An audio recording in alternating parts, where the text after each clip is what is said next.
lately I feel like I've been here, there, everywhere. I mean, I guess not even lately, to be honest. I've always been that way, and I think it got 10 times worse when I started working remotely.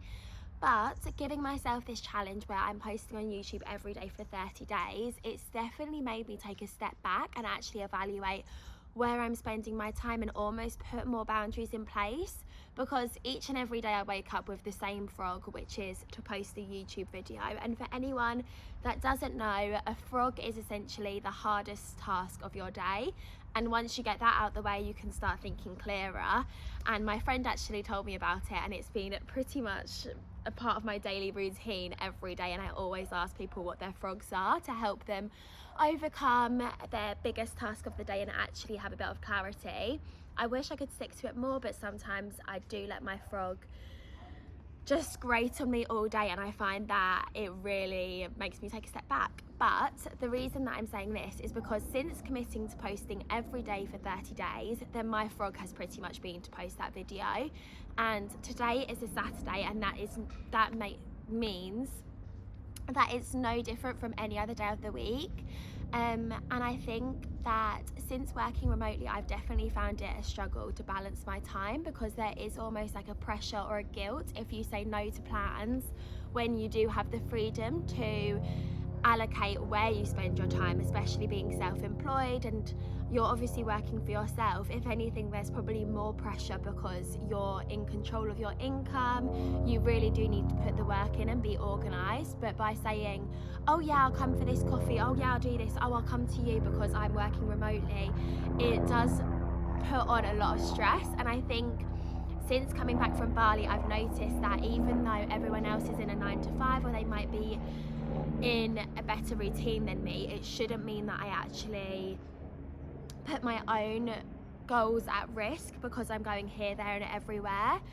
And I've just noticed that every day is the same, and that's one of the blessings and the curses of working for yourself, is there's no days off. But that means that there's technically no days on. So like this morning I've gone for a walk with my best friends. I'm in my comfies, it's a Saturday. I don't feel the same pressure to go and do a shit ton of stuff on the weekend, because realistically if I want to go out on a Wednesday night I can, and I could just take it easy on a Thursday.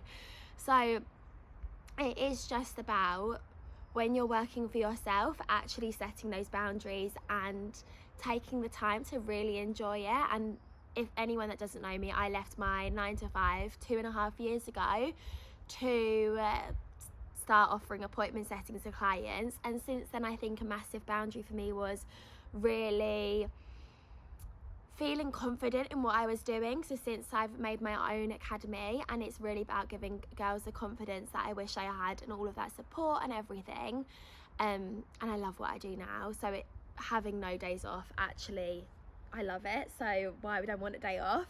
But I spent pretty much the last 2 years, basically the whole thing, in Bali, and it meant that now I've moved home. I'm back in the UK for winter. I don't know how the sun keeps coming out in the most random moments. I was literally wrapped up in layers earlier, but now I'm back outside. I'm really making the most of it, if you can see from my recent days.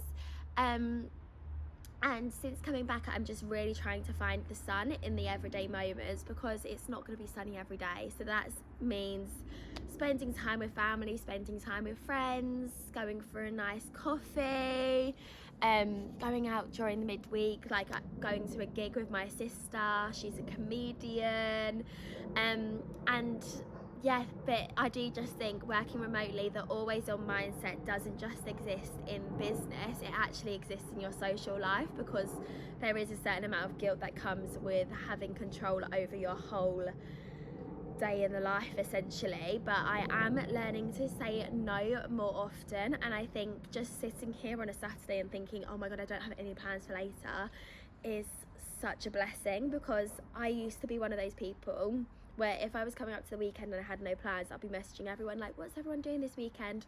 Because I'd feel guilty if I wasn't making the most of it. But having control of my time, I do just feel like, why would I want to just rush something when, to be honest, I'm really tired today. I wasn't even wearing this earlier. I've just got into comfier clothes because I'm just chilling. But my cousin's coming round shortly. We're going to celebrate her birthday. I obviously went to the park with my friends and their kids earlier, which was so cute. And in between it all, I'm just learning how to build my dream business. I'm having a few great conversations with gorgeous girls on social media, not only to learn about whether they've ever thought about working remotely, but just to learn about like what emphasis or what they would appreciate from a community, because going into remote work, I do think it can be quite lonely.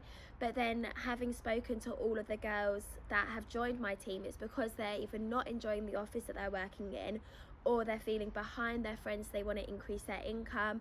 And it's genuinely exactly how I felt. So it's just all about, beyond remote working, how can I help girls feel more confident and actually provide that sense of community. So that's something that I'm working on at the moment. If anyone has any ideas, honestly reach out to me, because I'm so passionate about it. Like, I really just want to build something that I'm so proud of. Like, and then it doesn't even count for me working a Saturday. I'm literally like I'm just having a nice gander, and to be honest, today I'm just going to be having conversations with all of these girls, just figuring out what they would like to see from community, and obviously offering that support to anyone that is currently part of my academy.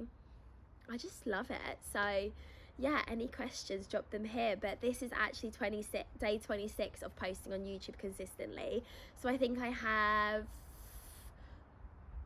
5 more days. I was wait, for 30 days, so I have 4 more days after this, because I was thinking, wait, how many days there in October? But obviously I started mid-month, just because I'm motivated by winter arc, and I do think like locking in at this point of time is so important, because why would you not want to lock in? Why would you wait till January? Just do what I've done and just change your life now.